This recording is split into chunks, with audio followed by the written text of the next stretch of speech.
Hey everyone, welcome to Canucks.Uncensored.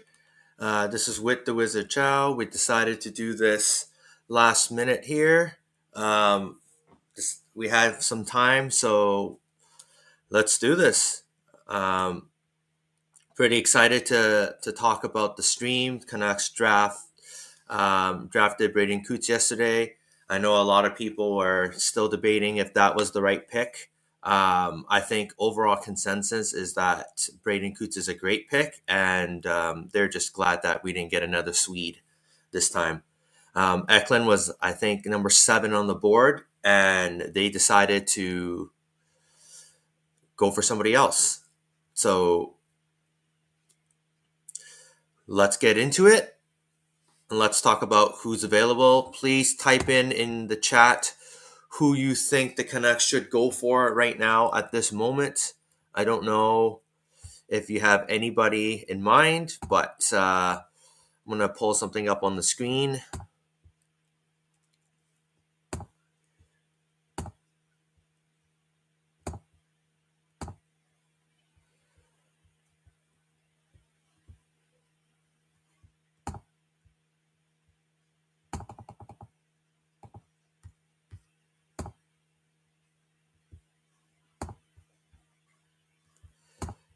Yeah, we'll do this one at a time here. So apparently, Blake Fiddler is one of the top players left. Joel Edmondson is one of the players that is on the board here. I don't know who we want. Type in the chat who you want. If you're here, just say hello. Hopefully we'll get more people and we can talk about this. I have one earbud on right now and I'm listening for any breaking trades or any names that could come up right now. So Blake Fiddler is one of them. Comparison is Joel Edmondson. Malcolm Spence is left winger. Player comparable is Ivan Barbashev. These aren't bad. Milton Gastrin is a Ross Colton comparable. Jimmy Vesey, yeah, it starts to drop off after this, right? Let's see here. Daniil Prokhorov, Michael McCarron. There's a Kyler Yamamoto comparison here and Cameron Schmidt, middle of the lineup player. Taylor Radish comparable, eh? From Shane, Ethan. Let's see here. Yeah, like a lot of these names I don't even know. It starts to tear off pretty fast. So I think Blake Fiddler, Malcolm Spence, Ross Colton, and then after that it starts to go down a bit here. Yeah.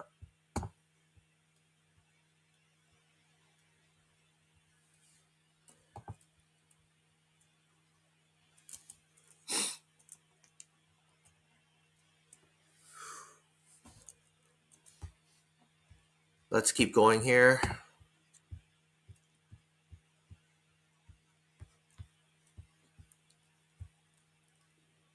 I'm going to leave it right here. We always try to go for best player available.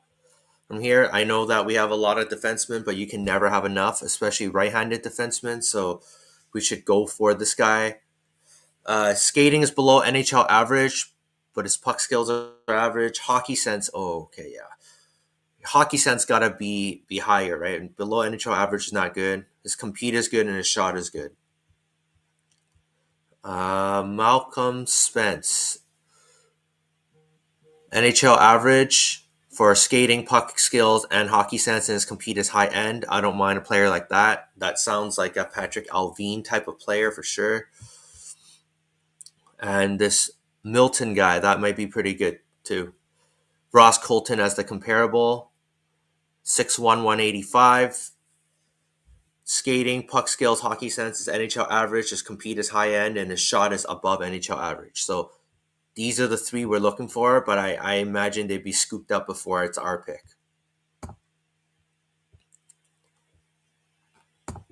If there's any news that breaks in, or if there's anyone here that wants to post anything about who they want to see next, just post in the chat.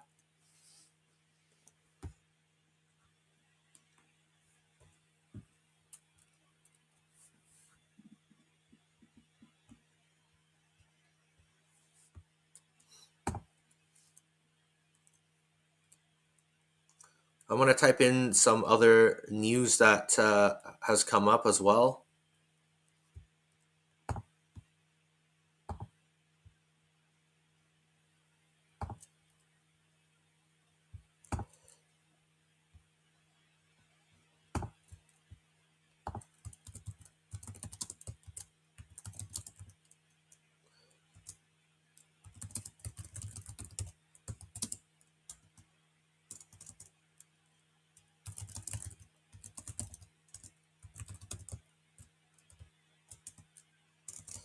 Here we go.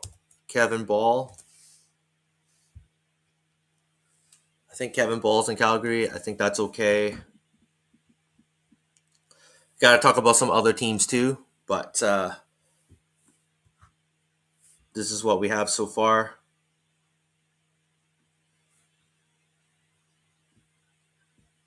So the Sharks are picking next right now.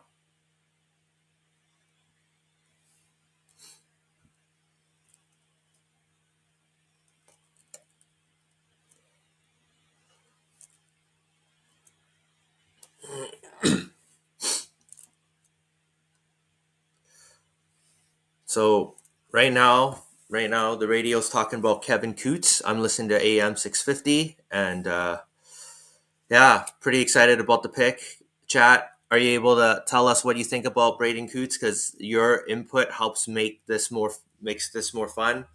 Type in what you want. Anyone able to tell me what they think about Braden Coots?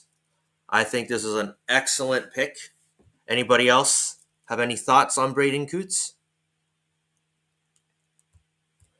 He's a Bo Horvat comparable. If he hits, he himself said that if he were able to pick a player comparable, he compares himself to Braden Point. And what a player that would be if he was able to be Braden Point. Because he's so hardworking, he could be he at the very least, worst case scenario, can be a Jay Beagle. Right? Jay Beagle can play some games, could be valuable in the playoffs, but we want at least Bo Horvat upside. So let's try to do that.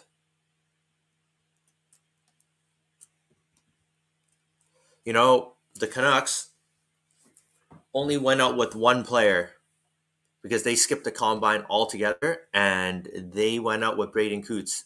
And who did they draft? Braden Coots. So I don't know if they had Braden Coots higher than Eklund on their board, but they definitely had Braden Coots way higher than anybody else. Like Eklund was ranked number 7 on there, so they could have got a lot of value. But as you know, value doesn't always, mean that you drafted the best player overall, right? Like Podkolzin is a player that comes to mind. He was ranked like 3rd, and the Canucks got him at 10th. But there's a lot of other players like Boldy and all those other guys that were in the range that the Canucks picks were in, and doesn't always work out, right? So Podkolzin, good for him. He went to the Oilers and Stanley Cup Finals, but yeah, he doesn't seem like he's going to track as a top 6 player. So we're just drafting all these character guys. I think there's a theme going on. We're drafting character guys. We're drafting a lot of big, fast, skilled players. That's the name of the game, and I think we should continue to do that.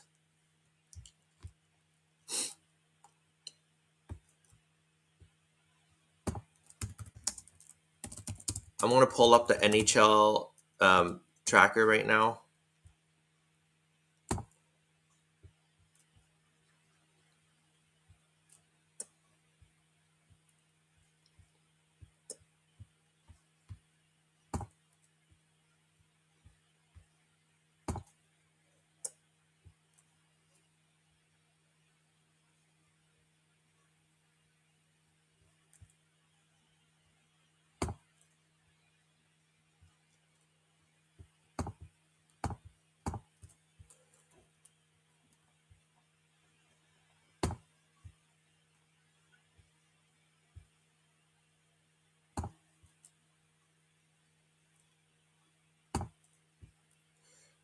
go.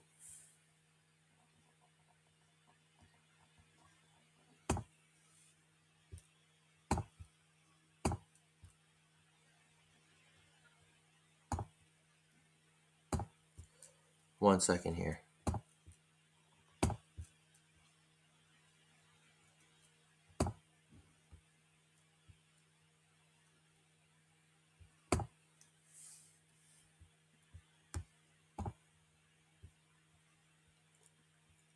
So these are the resignings right now, and these are the trades at the moment that have happened.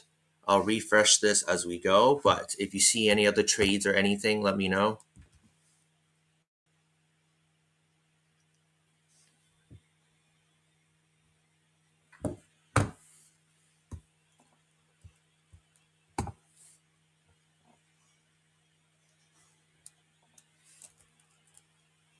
Who's actually in the chat right now? Are we able to say who's in here? Normally we're very, very lively doing this.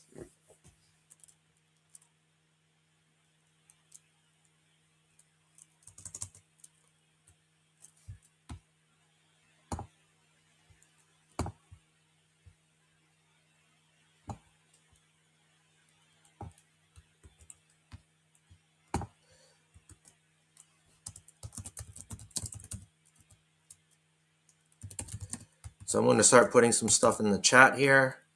Players that we should go for. There's one.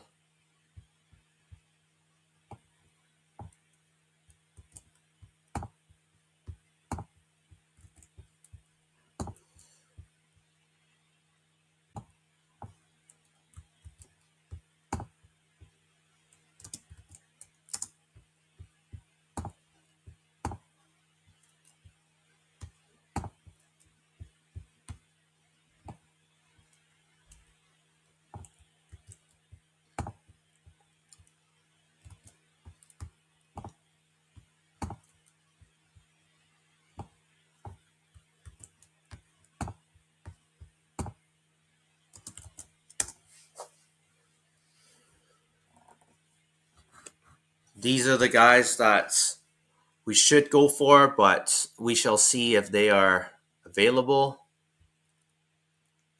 They're crossed off the board. Please let me know. We have the 47th pick when we start. So, man, it'd be crazy if any of these guys drop down to us at 47. It'd be absolutely insane. But these are the guys that we're going for. So let's fingers crossed we can get one of them.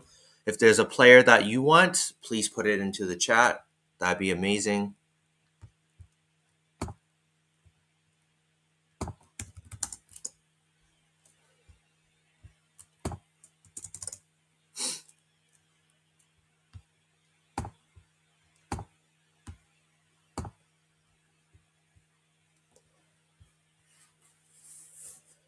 Right. And while we wait for some stuff to drop down, let's talk about Evander Kane here a little bit. I think we've had a couple days here to digest this trade. And no matter how you look at it, the Canucks have exactly 3 forwards they still need to get. They still need that top 6 center, and they still need at least 2 other top 6 forwards.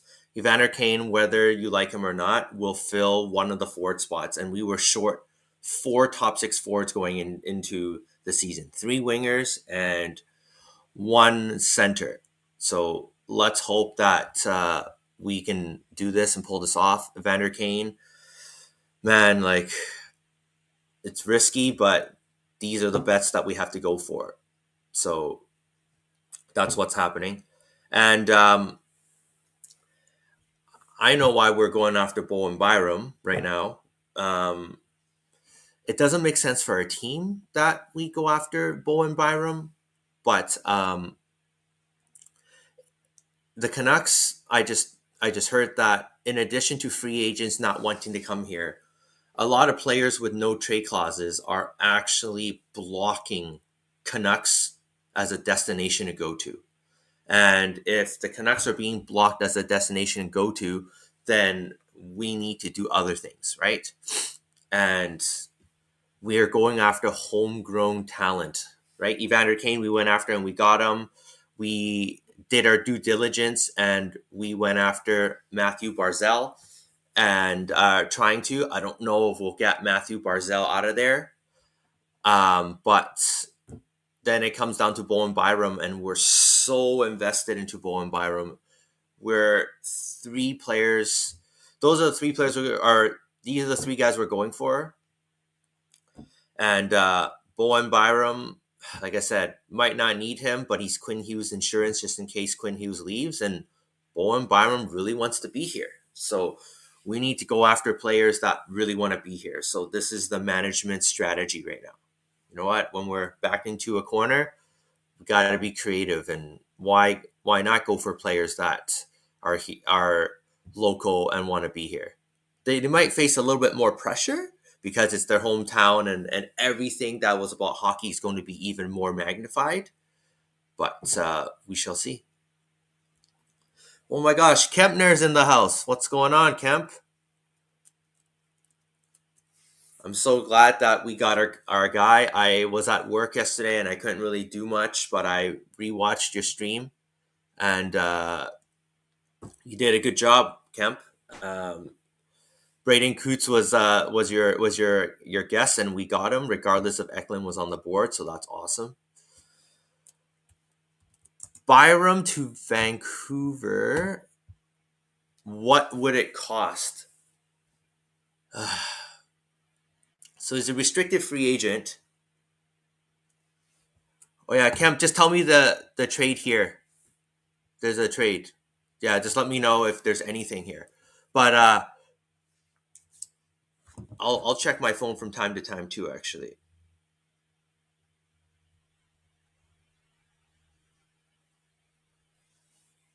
Montreal traded up.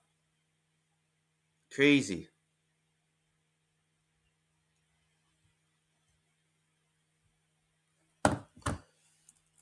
Who did Montreal get?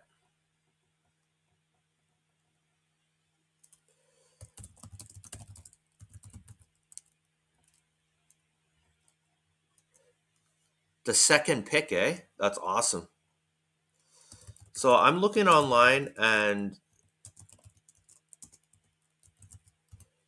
there's a couple of players on here that I'm going to type in just so that people have an idea of who we can get. So I don't know if anyone knows any of these guys. I'm going to get these names down in a second here.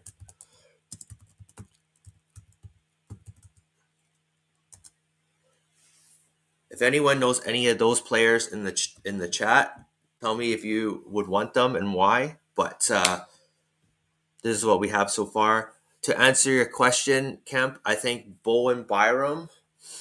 I think he's definitely going to cost a first and probably a roster player. Because I think Buffalo's not really wanting prospects or wanting futures. So yeah, probably a roster player, a first, and maybe a prospect. A combination of two or maybe three of those, but not not easy to get them. Not easy to get this guy.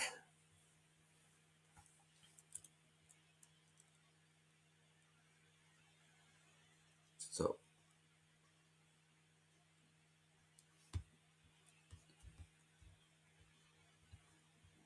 so Blake Fiddler is still on the board. Simon Wang is off the board now. Yeah. Malcolm Spence is still there. Yeah, and Milton is still there. Yeah, like I said at the beginning, the top three guys are still there. I posted it right here. So Fiddler, Spence, and Milton is still there. Hopefully we can get one of these guys. And over here,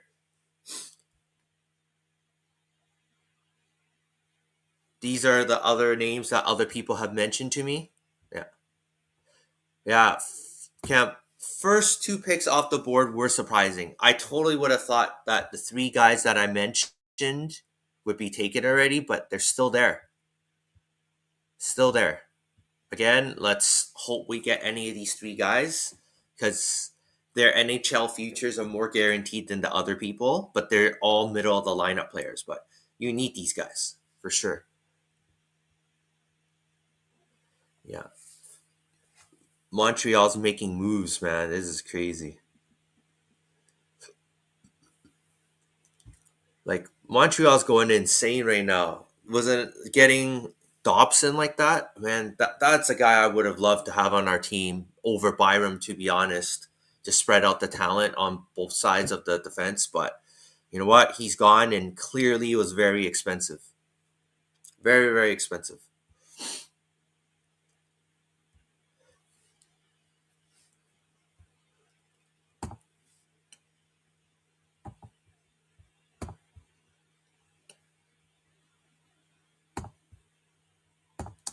Let's see how fast this thing refreshes. No, this doesn't refresh very quick.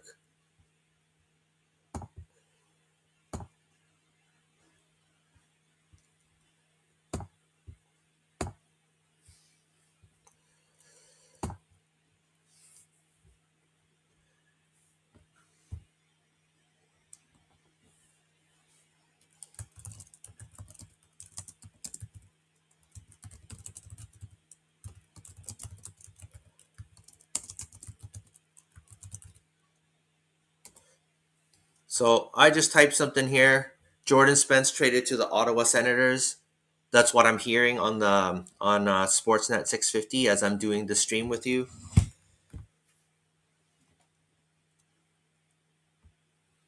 Wow.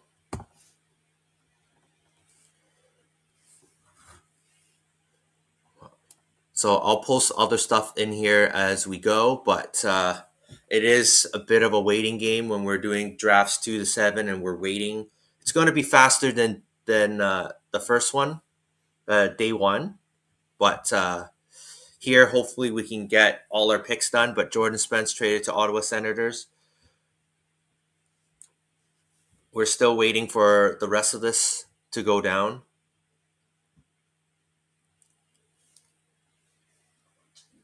Jacob Rombach just went to Nashville Predators.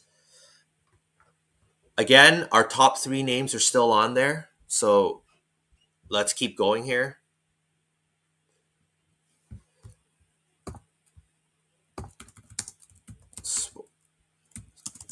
Sportsnet draft tracker. Let me see here.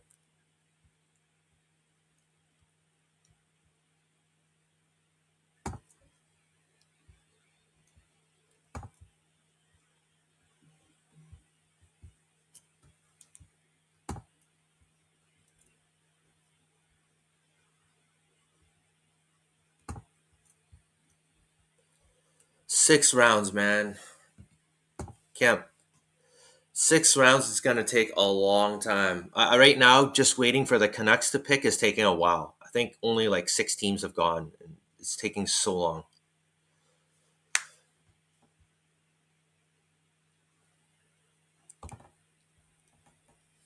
I think we're picking 45th or 47th. I'm just trying to find a link that shows the draft live or the picks live as we go. So if there's anything that you know from a link, let me know. I'm just trying to look for one right now.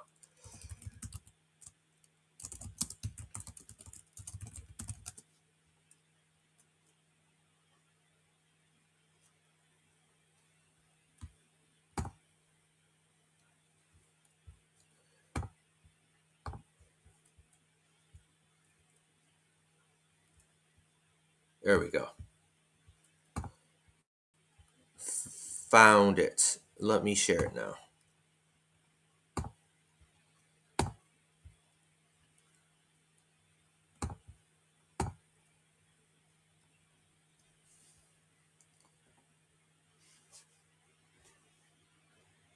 So we're picking 47th. Right now it says it's 36. So I'm just going to keep refreshing this.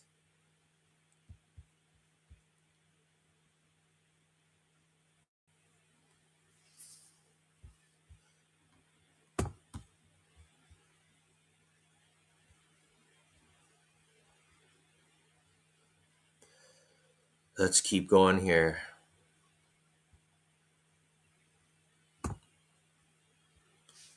Can we see the names on the screen? I can make it closer. You know what? Maybe I'll do that.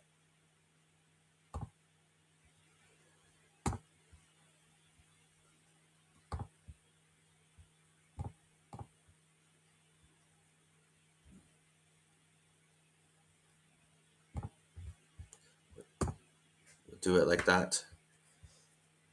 So right now it seems like there's 11 more picks before us.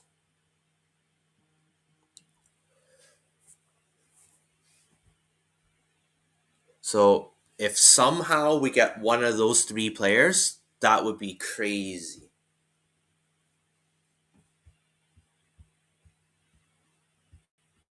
So we'll track right now. We'll see. Still available.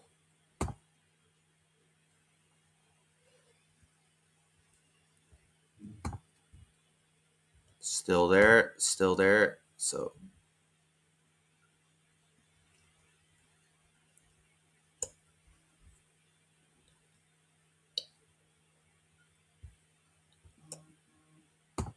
Kepner, thank you so much for putting this out there. When I keep going, this is our first draft that we're trying to do, and so we'll figure out a great way to do this. So far, I'm listening, trying to refresh the news, and then we'll have a tracker on the screen right now so that we can track everything.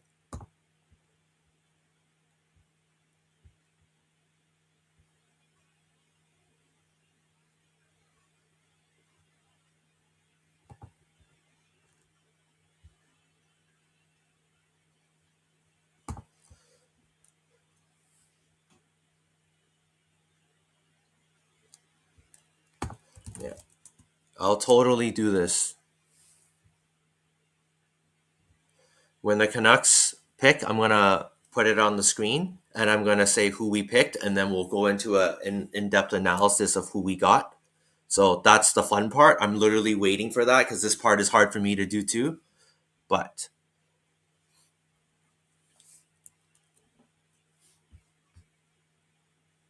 yeah, things are tapering off. But is there anyone that has a pick that they want the Canucks to get today? Oh, Seattle just picked. Seattle just picked.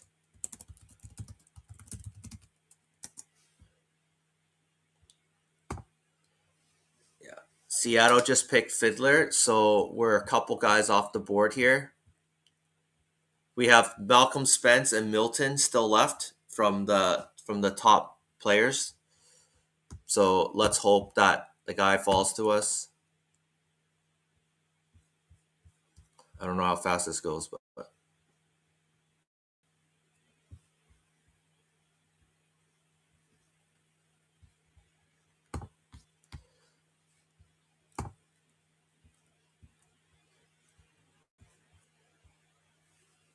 so Washington Capitals are next on the clock. So the 37th pick is coming up. So we're still 10 picks away, guys. We're still 10 picks away until it's us. So still two players on the board that are still for the pickings. I don't know if we'll get them, but I believe these two guys are still available. Tell me if I'm wrong, but we are going for these two. Malcolm Spence, who's a Ivan Barbashev comparable, and Milton Gastrin, who's a Ross Colton comparable. Okay. Good goalies are usually available in round two. I believe we landed Demko in round two. We did land Demko in round two.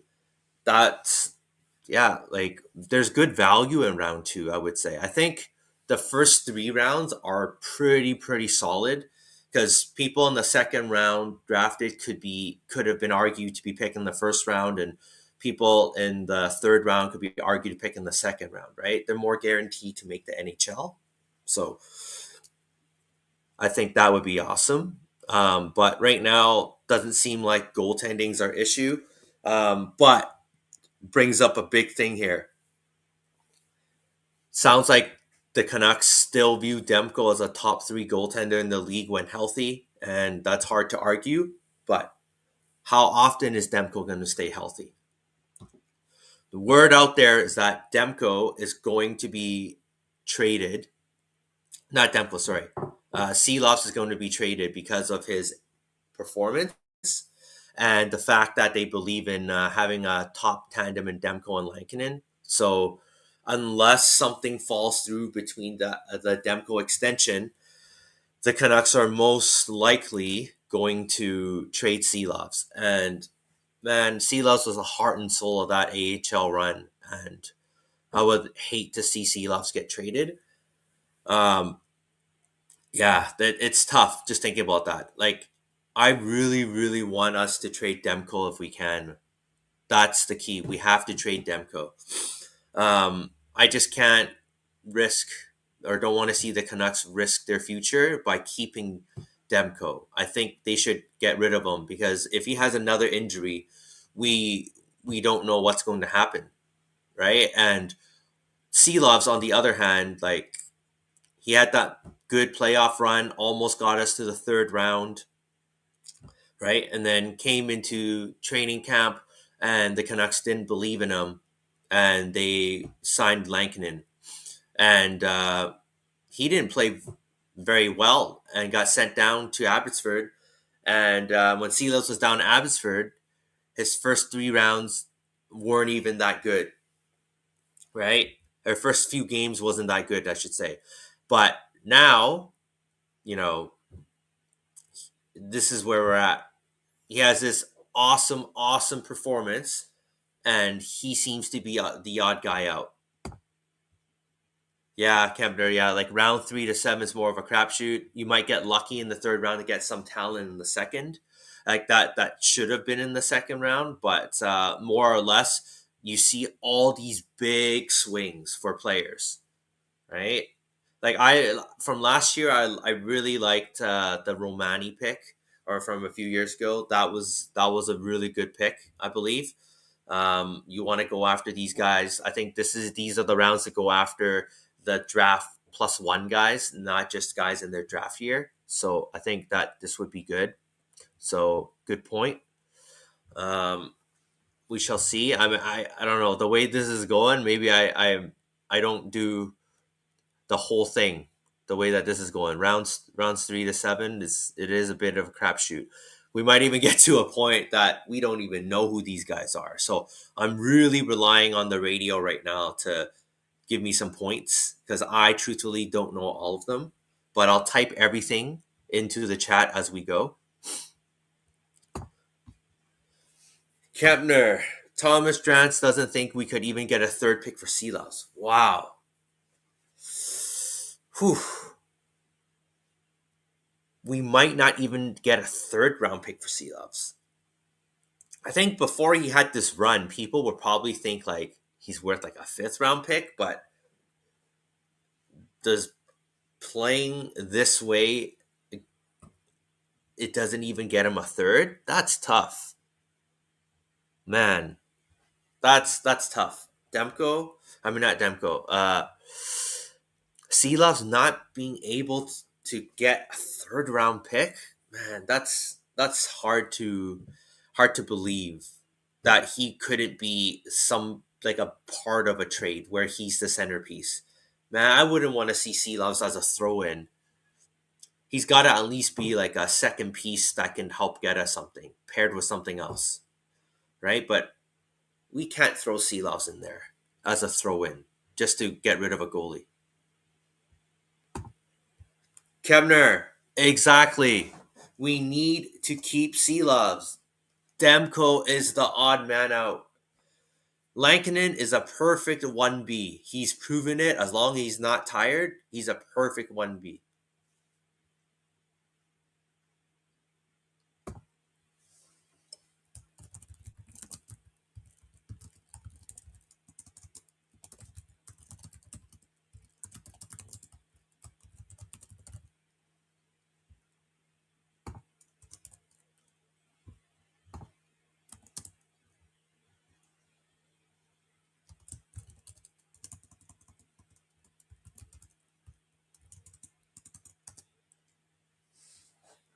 So Buffalo sends Clifton the 39th to Penguins.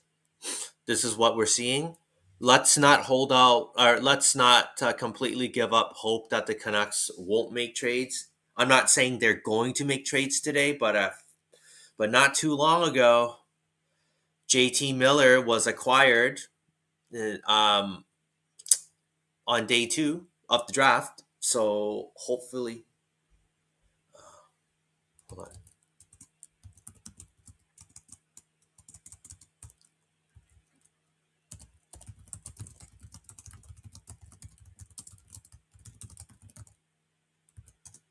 Anaheim Ducks trade Gibson to Red Wings. That's what I can see right now. That's what I just heard. Again, tell me if I'm wrong, but I'm hearing things as we go.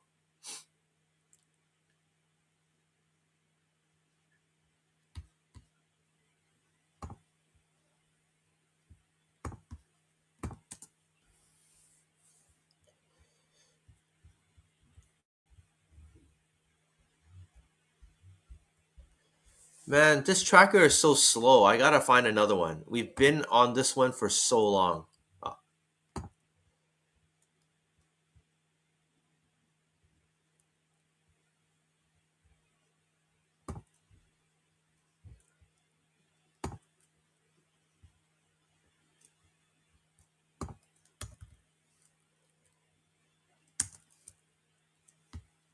Day 2 tracker.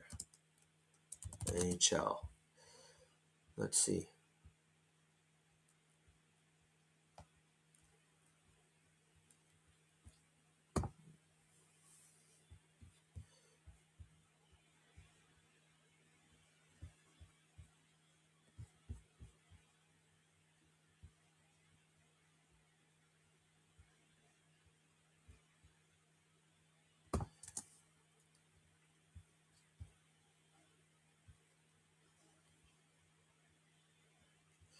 One second here. I found a page. I'm just going to log in. One second here. But that trading Lankinen, eh? That's pretty bold. Let's put that on here.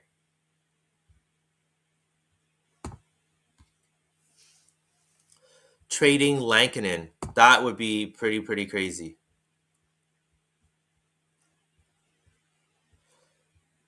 So these top ranking players are still here. I can have it on this page.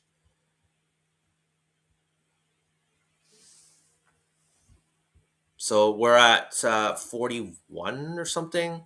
We still have 6 more before us, but these are the top players still not drafted.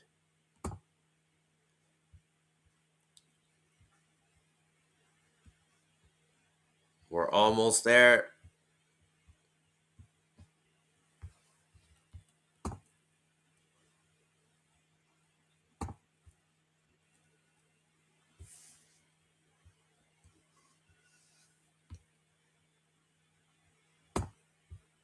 Here we go. Let me stop the screen, and then I'm going to share what I just found. Here it is. These are the top players still available. Oh, Malcolm Spence is off the board now, everyone. Rangers just got him.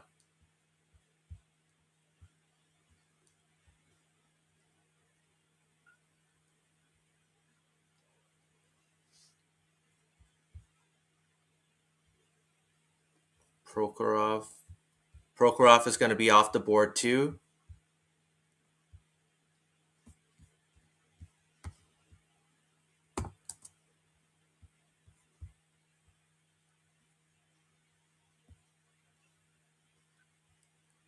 Cameron Schmidt is still available. That's a player that I think the Canucks should go after. What are the odds the Canucks draft 2 Canadians in a row? I don't know.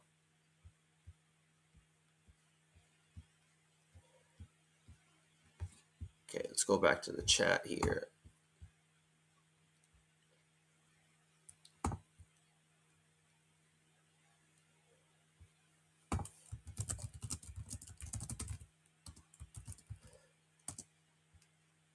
Spence to the Rangers at 43. 4 more picks until it's us, people. Thank you for being patient. Thank you for being here. I'm just listening and telling you the information as I get it. Gibson just got traded. Again, it's not Canucks, but we try to talk about a little bit of everything as we go because waiting is tough. But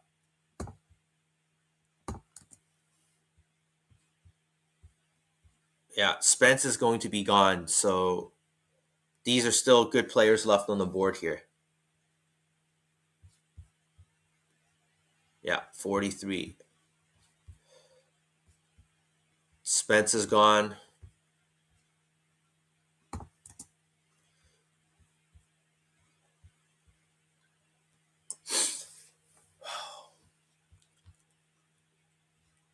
If anyone looks at this board and thinks that there's someone that they want to go for, please put it in the chat. I think Cameron Schmidt is a good pick. That's my guy right now. That's who I want. But who do you want? These are the names available.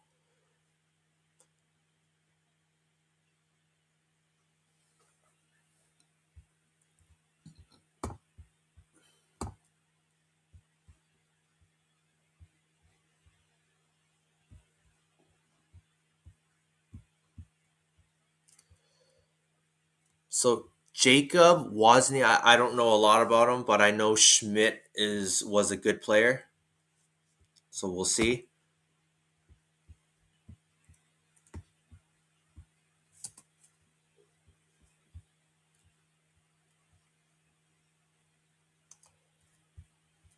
Eric Nielsen is off the board to the Anaheim Ducks. So Schmidt and Jacob is still there.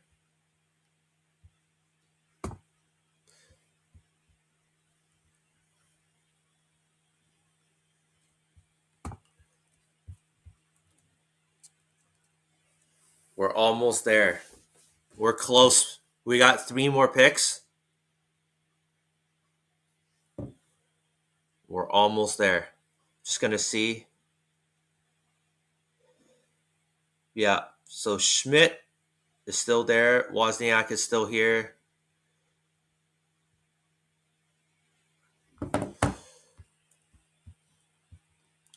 Yeah. So let's go. Schmidt and Wozniak are still here. Those are the ones we're going for. Utah's on the clock right now.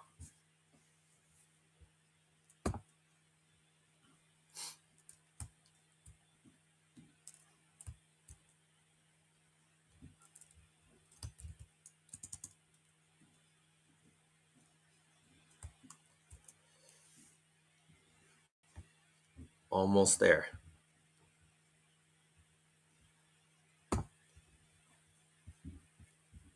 So the radio guys, they want, where is he? They want Shane Van Sagny, 35.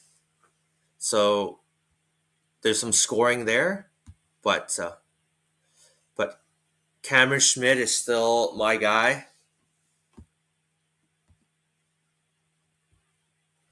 I don't think this thing's loading accurately because it still says Fiddler and Spence are still there. These guys.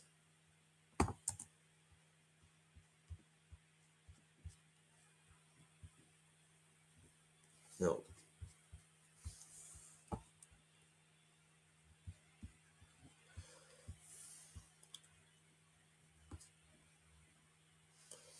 Yeah, Wozniak is still there. Schmidt. Canucks are on the clock right now, people.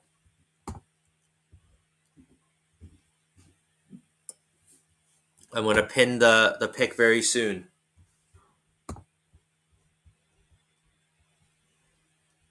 So, again, I'm good with... Oh, Canucks pick a goaltender. Alexei Mendedev or something. I don't even know where this guy is.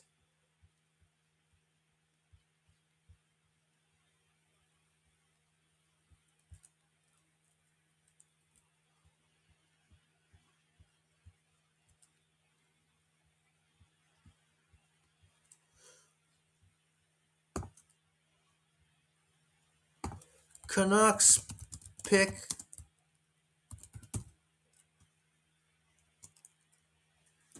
wow. Canucks picking a goalie. Dude, they had a lot of good players on the board, and the Canucks went there? That's crazy.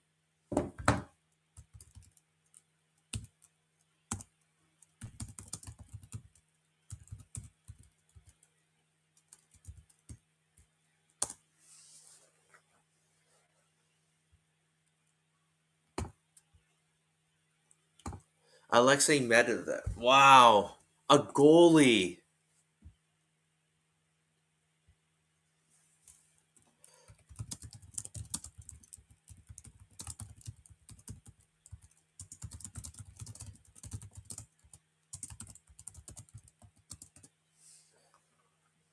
So I am going to go find some information on this player and then I will load up the screen.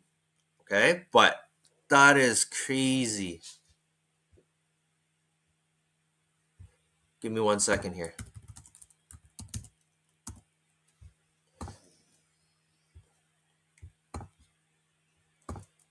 Alekse.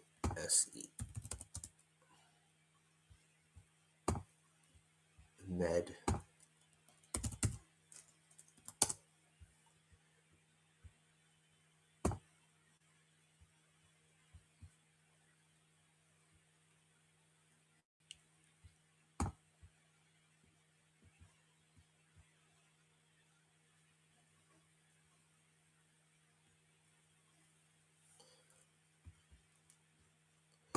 All right.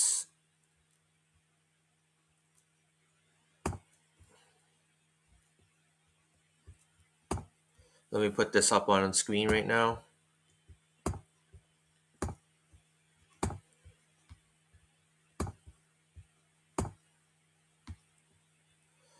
So this is our goalies breakdown from the Dauber prospects report, unless anyone else has another page that they think is good. But fantasy summary. Thanks to his quick-witted athletic game, has a strong base to build on as a potential professional goalie. Final rankings, Medvedev is a calm, methodical goalie who relies on strong positioning and composure rather than reflexes. Though prone to dropping into the butterfly too quickly, effective puck tracking, size, and confidence make him a promising prospect that serves as a bit of a contrast to the rest of the goaltending class. So 6'3", 181. That is the breakdown. Fantasy upside is a 7. So if you're a 7, it means that you're a low end starter, moderate to low end NHL starter. That is the projected fantasy. Okay. So that's what this goalie projects to be as a 7. NHL certainty is not high, but this goalie was the highest ranked available player. Okay. But that is insane. Yeah. Sea Loves, man. Sea Loves is probably going to be traded now that we got this goaltender. Man, there's a plan in place. Okay, I'm going to try to find another report on this guy because I'm not a fan of just looking up at one report, so I'm going to try to look for more. Okay, so give me a moment here.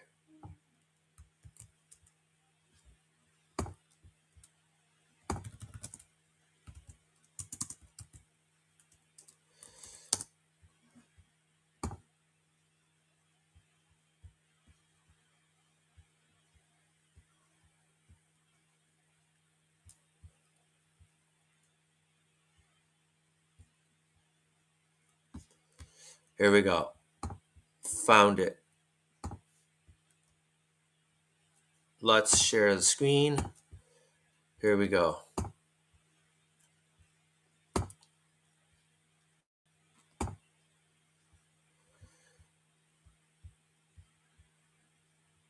So again, some of the information that we already know, but he was ranked 64th by Inside the Rink, 61 by the Bob Father, Bob McKenzie, and 6 NHL scouting for North American goaltenders.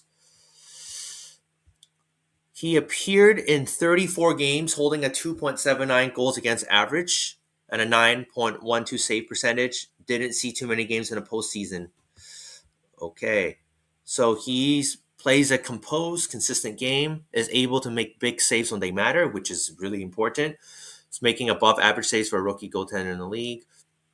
He moves post to post with ease and confidence, always ready to read the play in front of them. Has proven to be strong in his position and phenomenal stick handling abilities in the trapezoid. Okay. Yeah, the Canucks don't really have good stick handling goalies in the trapezoid, but if this guy can get the puck up to our forwards or defensemen, that'd be pretty nice. So, smart athletic goalie that uses his skating and explosiveness as a strength. Not small, but makes himself larger. Doesn't have very much to improve on aside from his size and strength, which can be said about most rookies and prospects. Great post to post movement, but he can work on 5-hole saves. Okay, yeah, so that that could definitely improve. Not a make or break, but he can work on avoiding the opportunity for a poke check from the opponent. Goaltenders take so long to develop that it can be hard to predict when they'll end up where they end up in the future. So if this guy can bulk up and stay consistent, he can be a reliable NHL caliber goaltender down the road. He's coming out from the London Knights system, has a chance to improve. So we'll see. We shall see.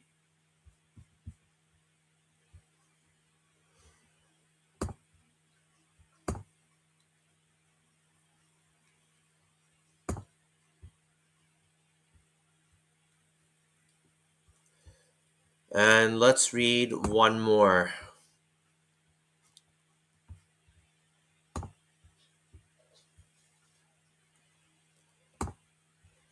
Hey Callum, how's it going? Haven't seen you. I've seen you in other streams, but I correct me if I'm wrong, but this is the first time I've seen you here. Welcome. Really appreciate you being here. Um, yes, Lankinen. Yeah, I would say right now Lankinen is definitely better. I think Seelavs does have potential, just because he's young. But as of right now, I think Lankinen is better because Seelavs doing all this in the AHL. No disrespect at all to Seelavs, but it is still the AHL. But it's great. It's a great stepping stone, and I do wish that we keep Seelavs. He's got the personality and everything, but it doesn't seem like we're keeping him, unfortunately. Yes, let's read one more article right now on our newest draft pick.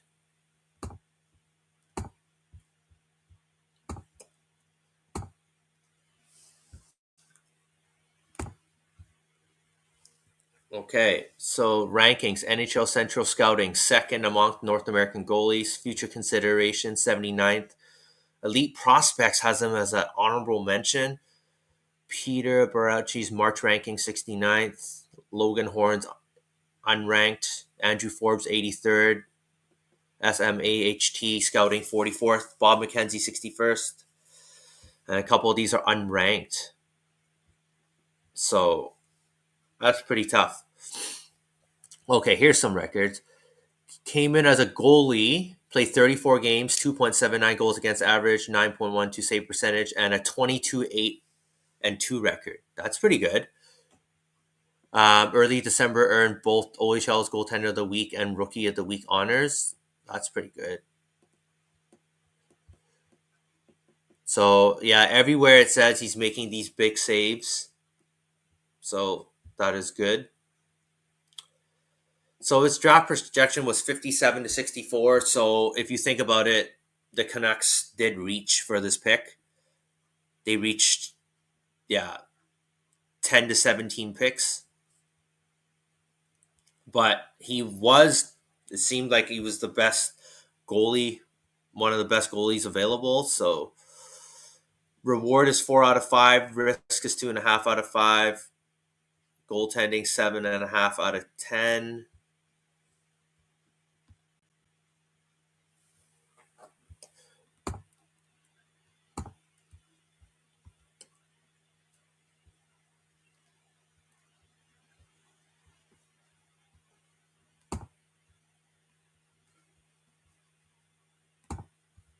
So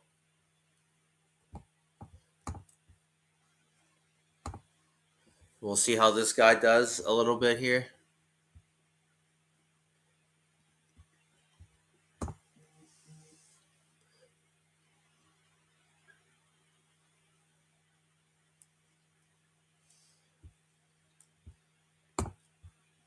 Callum, I will like and subscribe out of respect for your stream. No freeloading. LOL. Thanks for this stream, my good man. Callum, appreciate you. Thank you. I'm just trying my best here to give you, up to date information on any of the players that we draft. And yeah, just watching a little bit of these highlights here. If there's any other things that you think we can put on here, let me know.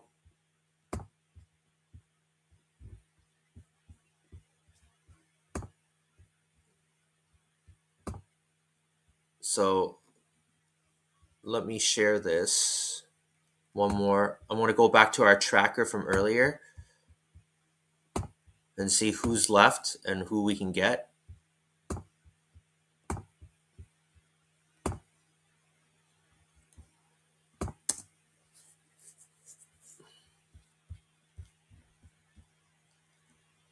So these guys are still here. It'd be amazing if Cameron Schmidt dropped down, unless he's drafted already. Let me see here. Cole McKinney, Theodore, William Moore. Yeah, it's already really off the board in this second round, right? Since the Canucks picked. Yeah. But Cole McKinney's off the board. Yeah.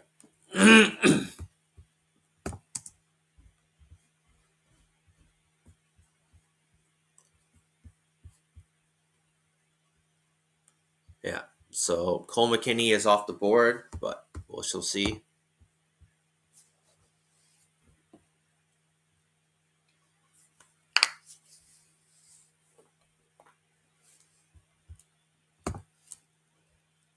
So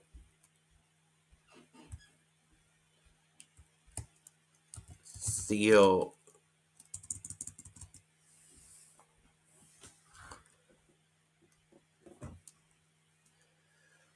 Right. So this is going to be another bit of a wait, people. I apologize. We're at 53. So the Canucks won't pick for a while again. So let me just check when the Canucks are drafting next, and then that way I can give you an update.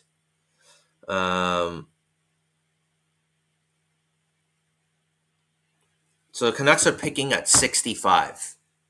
Unless we make any trades, the Canucks are picking at 65. So I think we're done up until 54. So 65 is not bad, actually.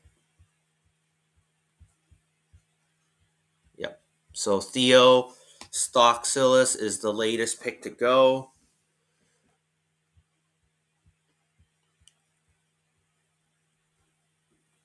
So this will change, but 65th pick, we're 11 picks away from our guy.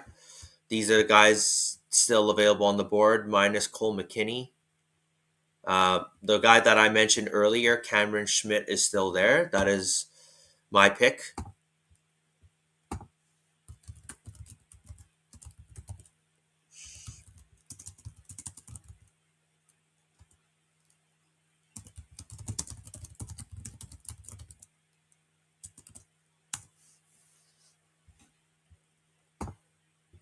So this is the player that we want, or I want. but no guarantees the Canuck will pick him even if he is available at that spot. So we shall see. Okay? So if any trades break down, please let me know. I am trying my best not to check. A lot of people seem to be liking this pick as I'm checking because the radio right now it's on commercial. So we've already did all the reading for these guys. High level of hockey sense. Yeah. We're almost there.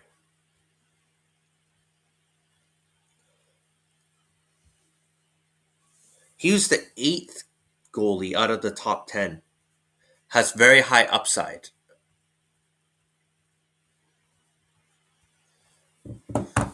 I wonder what trade the Canucks could make right now. As we've already drafted with our second. We already drafted with our second pick. So I'm not sure what's left. Okay, so we're using San Jose's pick to draft the guy that we need to. So after the third round, guys, we are going to be like having a nap or something because we're not drafting until the fifth round, pick 143. So our next pick is at 65, and we're not going to pick until all the way to pick 143. That's pretty insane. So better find some good information on this. Yeah, this is insane. 18 picks apart. So let's keep refreshing this list.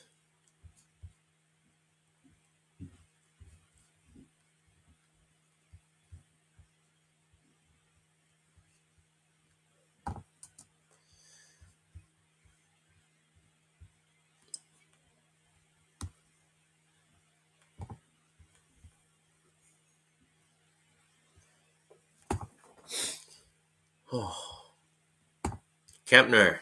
It takes about 4 to 5 years to see NHL action if they develop right. Exactly. If you got a goalie ready when they're 23 or 24, they're going to give you at least 5, 6 good years from there. Right. And then you just keep developing them. And then you draft new goalies. Right. So that's exactly the way to go. I know Demko had a bit longer of a road for that. But that's also because he had like a couple of injuries and stuff like that before. So we shall see where this goes. But again, the Canucks went off the board to get this goalie. The goalie has a lot of potential, but of course, nothing proven. Um, I know we had to get a goalie, so I'm thinking this is an Ian Clark pick written all over it. This is Ian Clark, right? So, but hey, Ian Clark, yeah, I don't ever argue with the guy. If the guy thinks that this is the pick to pick, then we pick him, right? Hey Green, welcome to the chat. C loves me not by already been fun. Yeah, that's gonna be pretty tough. Okay, Vegas is on pick 55.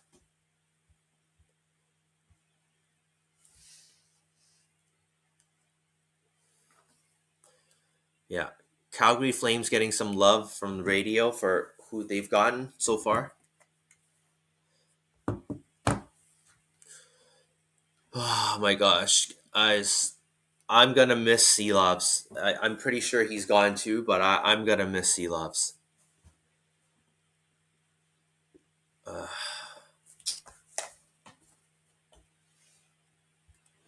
can't believe it. But on the other hand, the Canucks looks like they're gonna get Garland, right? Resign Garland when he's available to sign his extension on July 1st. We could be getting him, so that'll be pretty good. Um, but do you guys think that Garland is a good second line or second line winger, or is he the ultimate third liner? What would you describe Garland as? Like an elite third liner, that I'm pretty sure he is. But do you think he's good second line production, or would you say he's great second line production? What is Garland?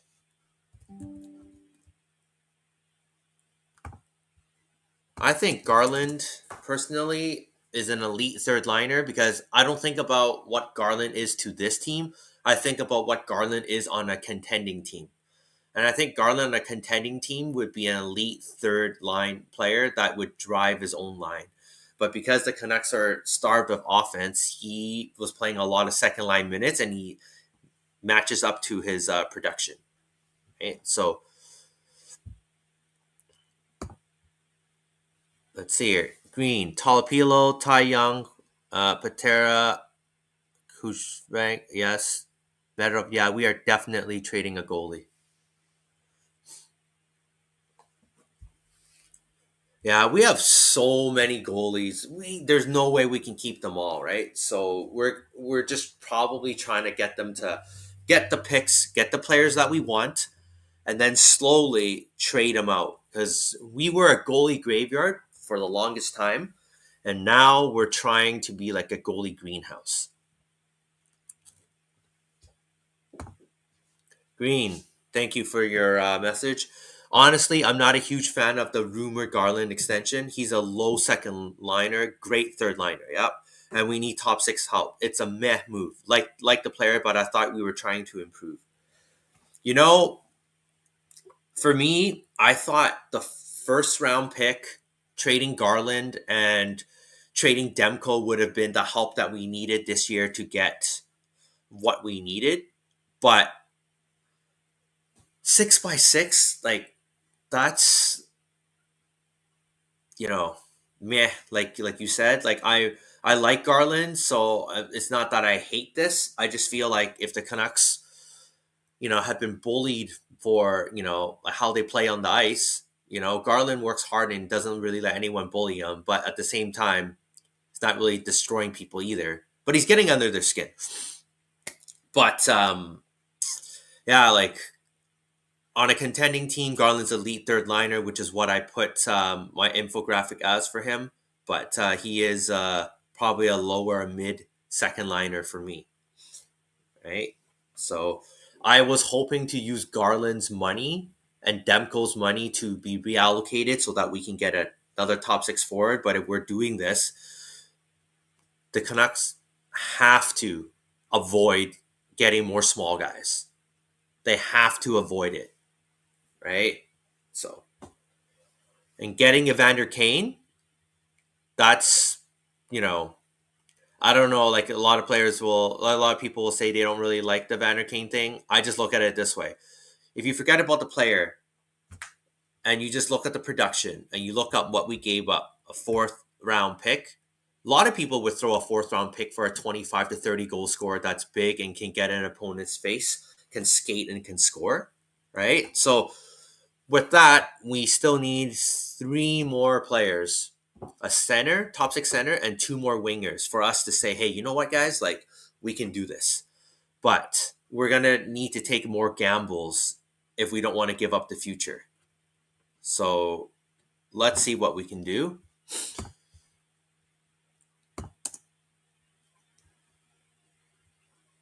Yeah.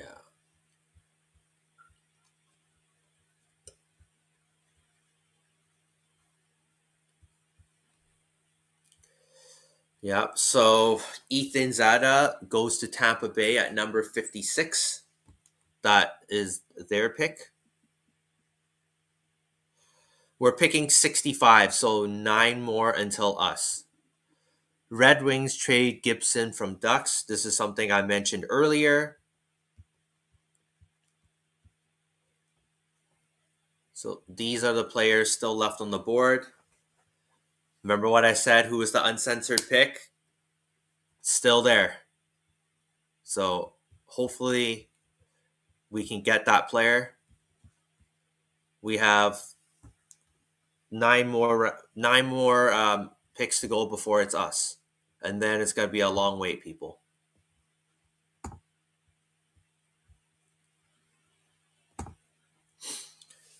Kane is a great low-risk gamble. Plus, Quinn and PD and such will be protected now. No more cheap shots. They will be stood up for. I like this post. I like this green. Kane is a great low risk gamble. Like his last 2 years in Edmonton have been pretty good from what I heard. He's respectful and everything in the locker room. Doesn't cause players any grief. So that part is great. Quinn and PD will be protected, which I love. There's only one thing that I'm not. For me, I think about if Evander Kane does stupid antics, will this throw Quinn Hughes out? That's my only concern. But everything else, like I said, my first couple days, I really didn't like the trade, but now I'm kind of like, you know what, like time to digest it. I think we got to give Kane a chance and let him do his thing, right? In Kane's career, his contract years, he's produced 20% more points than other years, and he's coming home. 1 year adds elements we sorely packed. I like the move. Exactly. Like I said, if you don't think about like the history and you just think about this, it's pretty good. Like no matter how you spin it, we needed 4 forwards, 4 top 6 forwards. We got one off the board. So now we need 3 more, and one of them includes a center. That's it. We're close. Think about what second line right winger scores wise on a contending team, then compare that to Garland. The second line right winger, do they score 50 to 60 points? I think that's about a second line production. And the Garland consistently gets 50 points, so that's pretty good. I mean, like for me, I think for Garland to be like a second line staple and to erase the label of a third line carry, he's gonna have to get 55 to 60 for me. Yeah. Especially being for a smaller guy, he's got to do that too. Kane's first year with every team he's played for, he's been successful and productive. It's year 2 when things take a turn in the past, and not with Edmonton. Exactly. Like I said, you're saying all the right things, all the right points. Really appreciate your thoughts and chiming in. So we'll see.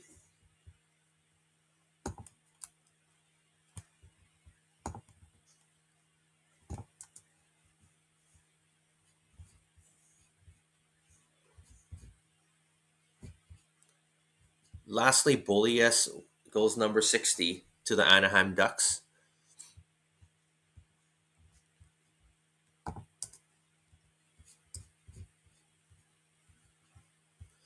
We are 5 picks away before it's us. We are 5 picks away. Yeah, right now the radio is just talking about free agency right now, and there's not much to be excited about. Tavares is off the board. Matt Duchene's off the board. There's not much to be excited about. Like people are saying the Canucks are on like plan D, E, F, G, or whatever. So everything's so off the board, and I think they were trying to go after Granlund. That's the pick. So we'll see, right? I mean, Ehlers is a dream.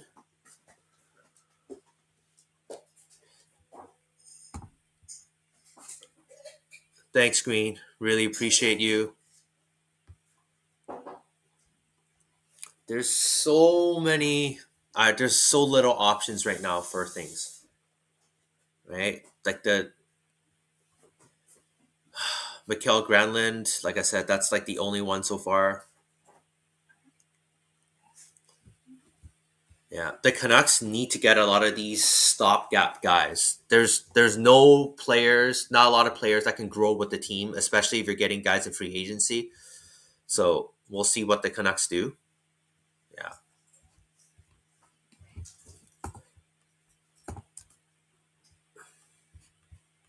Let's go back to this list. I wonder why Cameron Schmidt has fallen so far. But hey, the 3 top players left are Canadian, and we should be drafting more Canadians. A lot of people want us to draft Canadians. So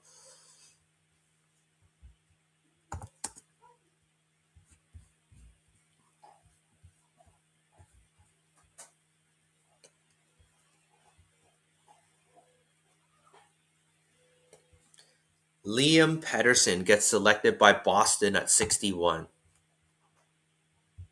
Liam Pettersson. We could have had another Pettersson. What the heck? Liam Pettersson's right here. 76. What happens if we were actually going after another Pettersson? That's crazy.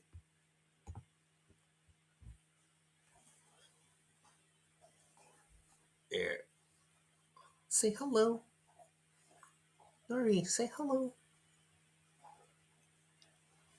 Here's my little kitty here. It's Nori. Just came by, so I picked Nori up to say hello. Hey, Nori. All right.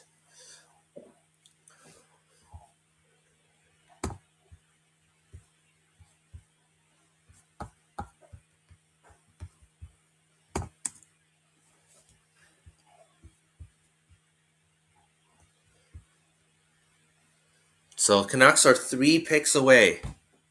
3 picks away. I don't want to jinx it, but I hope we get Cameron Schmidt. We're almost there. I think we're 3 picks away now.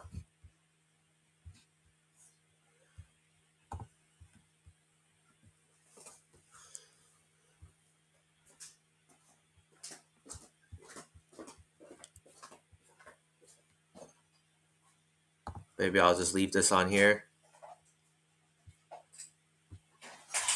We're 3 picks away.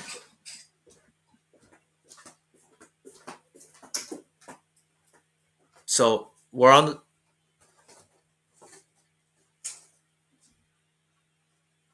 Canucks are the first pick of the 3rd round. That's actually pretty solid.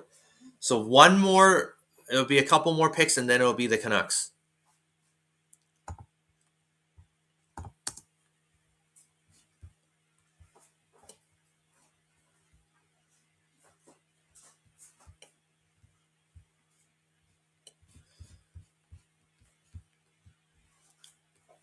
Almost there. Yeah. The Leafs are on the clock right now. We'll see who the Leafs pick. I would hate if the Leafs picked Cameron Schmidt. I would hate it. But I have no one to blame but myself for leaving it on the screen.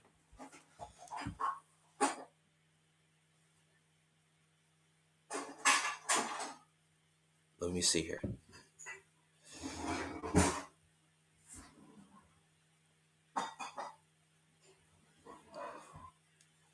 Here, David Quadrelli said this. For those asking, believe Canucks 2nd round pick Alexei Medvedev is someone Ian Clark gave his stamp of approval on. Yeah, Clark's got a pretty solid track record when it comes to drafting goalies. This is crazy. So we'll see, right? We'll see.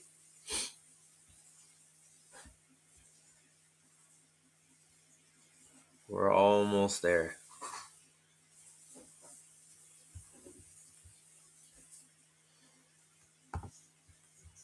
Is there anyone that has any picks that they want to see happen? This is the list, the best available.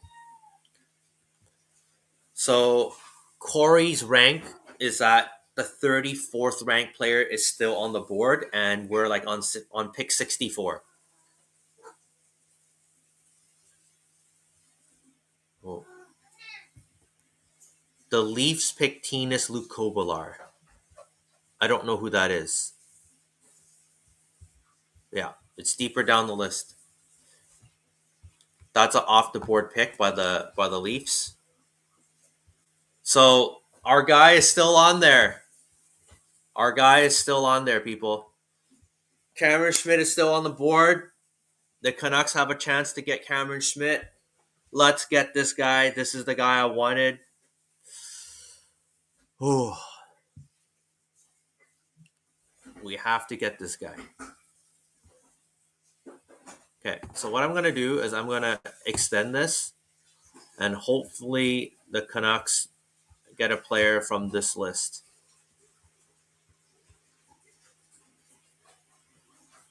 So it goes up to about 124.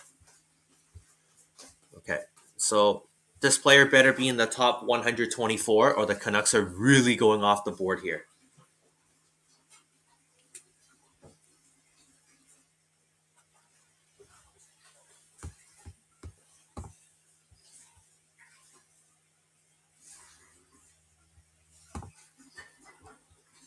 Ehlers' dream is dead, so we went with Evander Kane, yeah.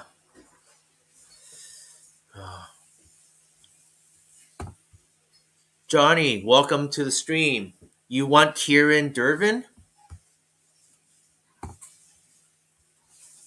Control. Is he even on this list, Kieran?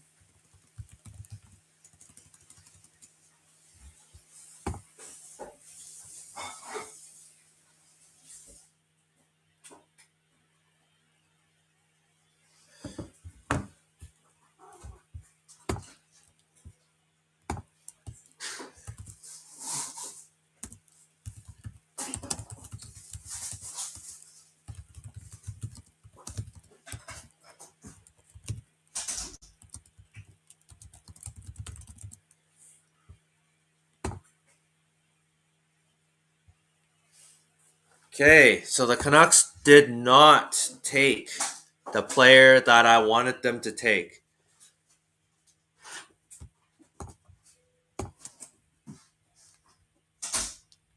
So I'm going to leave that up there.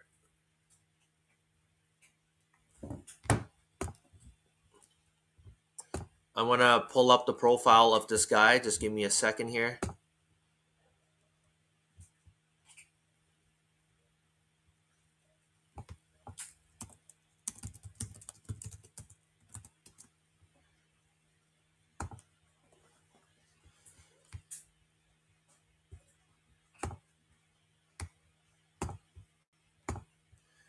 All right, I'm going to share this right now.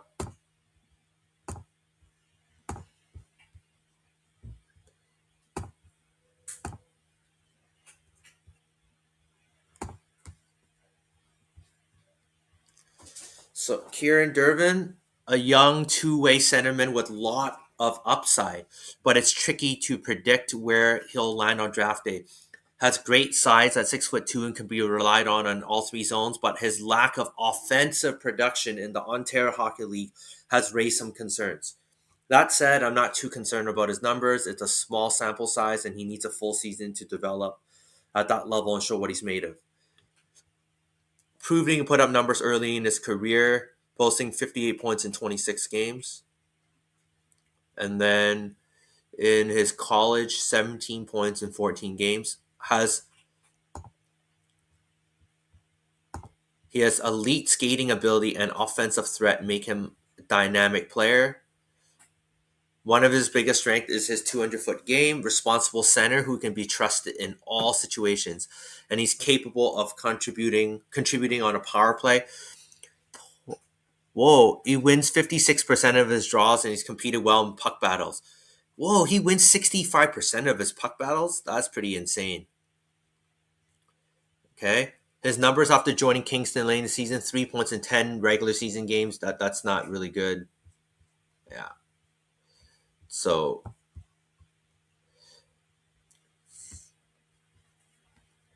look at this. They say he's supposed to go anywhere between the third and fifth. He did, but it still seems like a bit of a reach to get him here.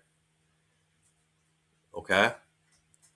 He was a dominant offensive force at the under 18s prep level.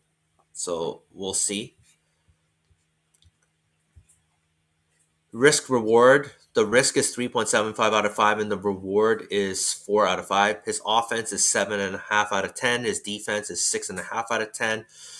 NHL potential. I can see Dervin finding a spot on an NHL roster if he can improve his offensive production. As his career develops, his move to NCAA is a good one with fewer games but tighter, more defense matchups compared to OHL. It can help him develop if he can improve his forechecking, passing efficiency, and Physical play, he can find himself filling a bottom six or middle six role at the NHL level someday. I wonder who his player comparable is. If there's anyone else that knows, please let me know. Let's play a video of this guy's highlights.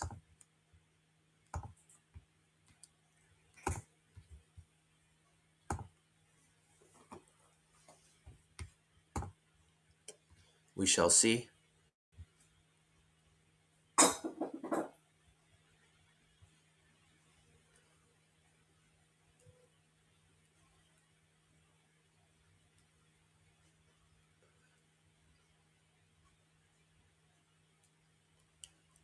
Okay. Nice.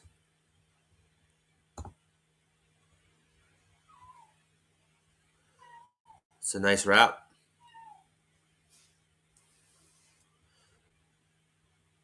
So he makes a nice pass over here.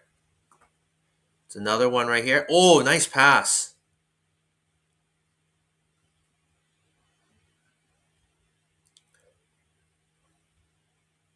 Dude, look at this pass. Wow. That's perfect timing. Literally. On the stick. Dang. I don't know if this is, I think this is a goal. Yeah. Nice goal.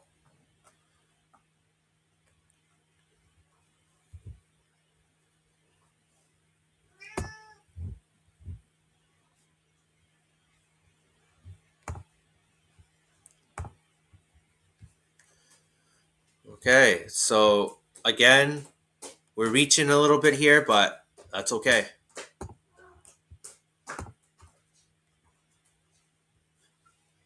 Callum. All locked on a Kempner or Mr. Trolling on the same pitch. Callum, you're hilarious. So we went over a few of the guys, and now we are waiting a long time. I don't know what you guys want to do, but let me go back here. Let me stop the screen. I'll go back to the draft board.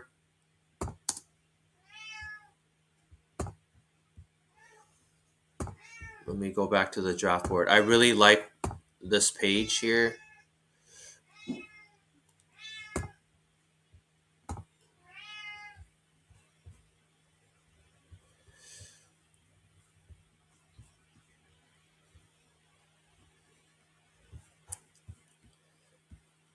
I don't think the Canucks are going to be able to draft players that are still on the board right now. Like almost all their picks were off the board. Okay. Almost all of the Canucks picks were off the board with the exception of the first one. So we're not really going for value right now. I don't think the Canucks are doing that. The Canucks have their own board, their own system, and they're doing what they need to do. So we shall see. Right? We shall see.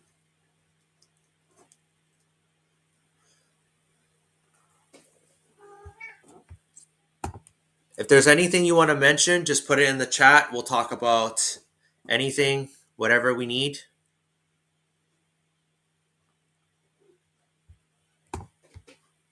Devin did well at jumping in the combine, if that means anything. Okay. It's a good jumper. I mean, it's just pretty cool to see some of this athletic stuff. Like, I still remember Hoglander on the unicycle and stuff like that, right? So, yeah, like I said, we'll see how all of this shapes up. For me right now, I'm just looking on my phone and hoping that there's a trade to be made, but the Canucks' best selections have already been used, so they don't pick until the fifth round or something like that, right? Yeah, so they got a fifth pick, a sixth pick, and a seventh pick, but we're not picking for like another 80 picks, right? So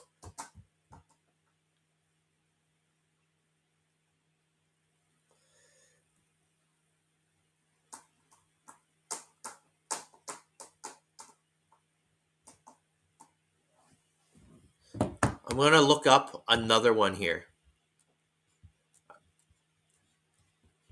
I'm gonna look up another Kiervan Dervin report, and we'll go from there.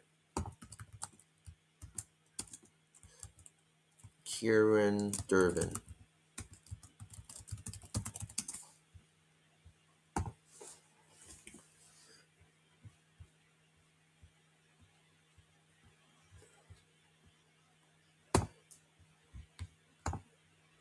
All right, let's take a look here.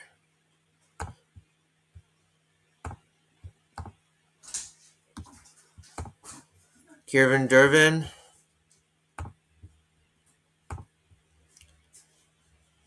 is a center, 6'1", 186, left-handed shot. So the best ranking he had was 71, and the worst was 141. Durbin's mobility, especially his north-south transition game, stands out as a clear separating tool. He employs basic weight shifting and large ice maneuvers, often evolving into a protection-heavy power player. Sounds like a very Canuck-like pick. Proactively sets up handles, strings together dekes into shot attempts, and flashy playmaking ability with well-timed hook and slip feeds. His knack for connecting plays, including give and go, attacking, and one-touch passing, which we saw in the highlights. Consistent strength in his game.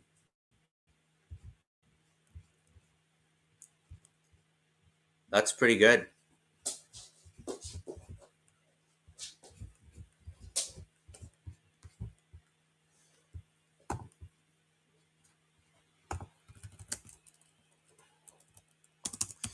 Let's look up another profile here. Kieran Durbin. Scouting report.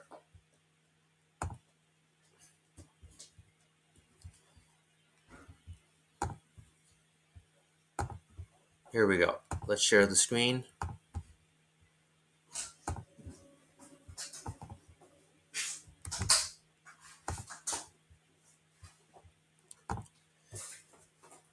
Green, just happy it's another center. Me too. We need more of these in our pipeline.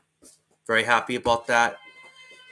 Centers can always be moved to the wing if needed. Should always try to draft centers for your forward picks. Honestly, centers is the way to go. If you have centers, like wingers, are one of the last things you need to add to your team, right? Everything is like about the middle of the ice, right? So if you have that, you're good. Yeah, I see a theme here, right? Like these guys are relentless, got a lot of skill, got a lot of size, and they're fast. The Canucks are going after a certain theme, and I like that. Does anyone know about a huge 21 Swedish player who just got invited to the Canucks prospects camp? Did he? Not sure. If there's anything, Column, I'm just checking X to see.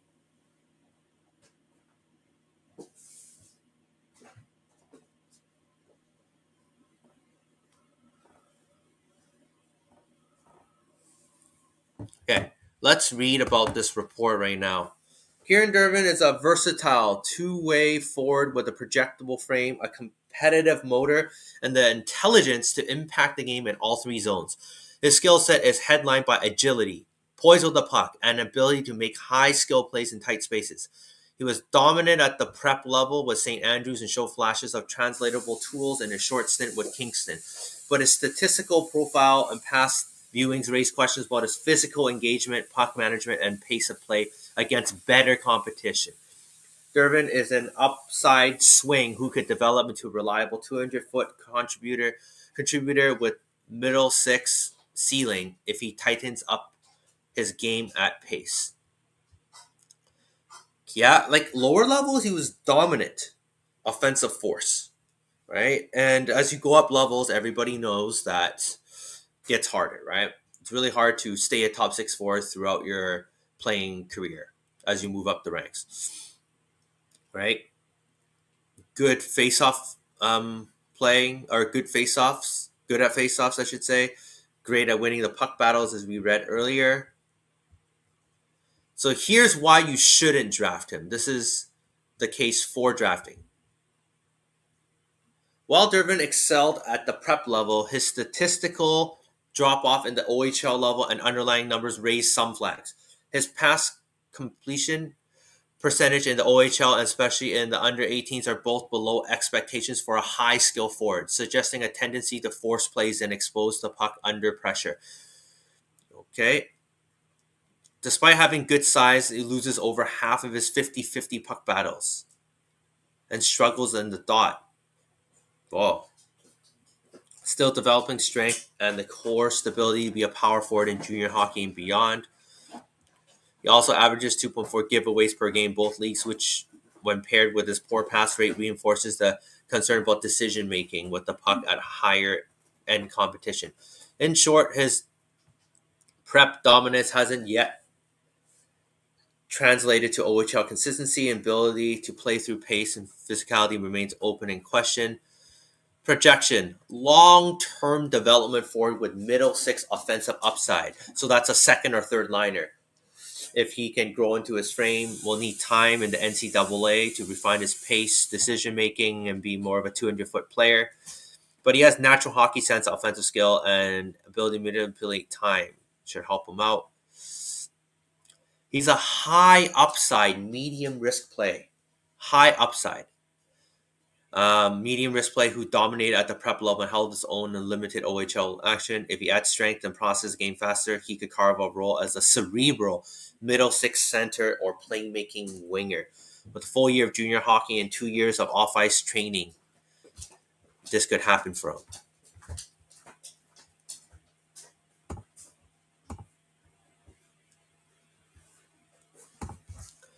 Love the high motor stuff. I would be happy if the Canucks had 12 Sherwoods. Yeah. You know what? Like, I would love to have bottom six with a lot of Sherwoods. I would, because you have players that are all annoying to play against, hits everything, has some offense. Like, you want that for your bottom six. It's just our top six, we didn't have those forwards, right? Like, that's the problem. Our top six didn't have the that grit and that scoring, right? But that's why we went out and got Evander Kane, right? And to protect our players. Because, the old days where you would put like a good player against or beside no, sorry, you would put a grinder, like a Ojic beside a Bure, or you put somebody to protect Gretzky. You know what I'm talking about? Like the guys that protect them. Nowadays, you need that protector, but you need that protector to be able to score and do stuff, right? And then stick up for teammates. That's what we want, right? And yeah, this is why I love these high motor, relentless players. We need a lot of these guys. That is totally key. Right? So, yeah, just post in the chat if we make any trades or trade down or do anything. I know the Canucks traded down 1 year. They traded like their sixth pick or something to Washington. I think it was a Podkolzin year. And they traded their sixth to get a sixth and a seventh or something like that. I don't quite remember, but we got 2 picks late. So we shall see.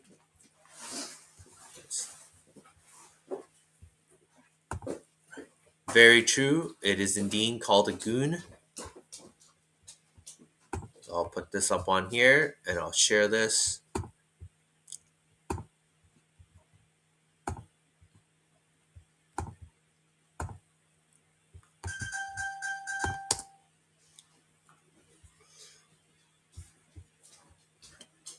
Wow.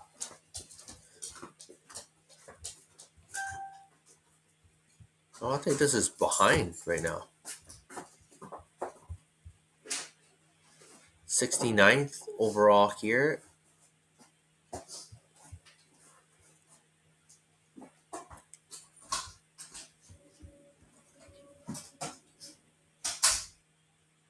Sean Barnhill.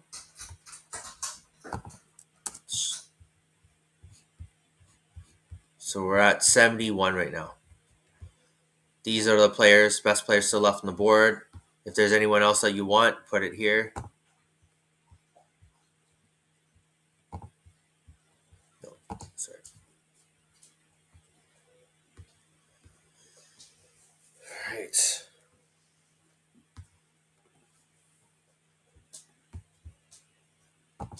Man, I don't know what the Canucks are doing right now. No trades right now. Frick.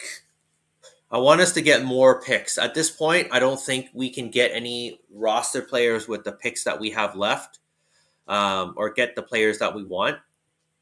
But I'd rather us trade down to get more picks so we have more ammo for later, right? We want more picks, right? More lottery picks, the better.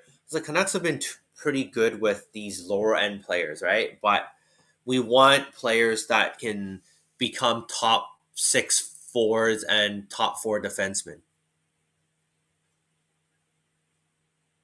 This is what we need.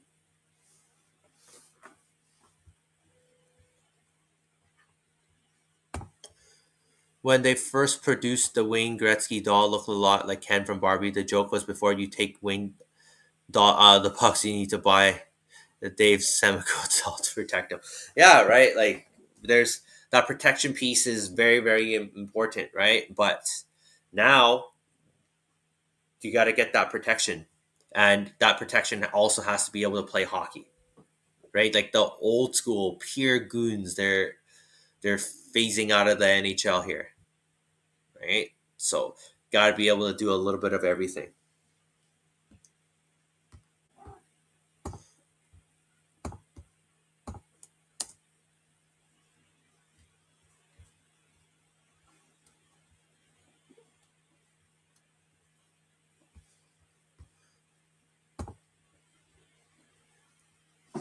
Great. All right, guys. I'm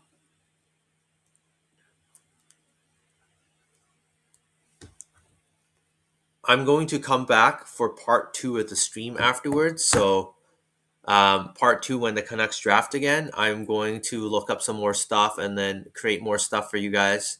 So, thank you very much for being here. If you want to be around when the Canucks pick, I'll come back on afterwards. But thank you for being here. We'll talk later on. Thank you for your support. We'll come back again for rounds 5, 6, and 7. Everyone go. You guys can go take a bit of a break, do what you need to do. We went over the players and everything. So, thank you. See you later.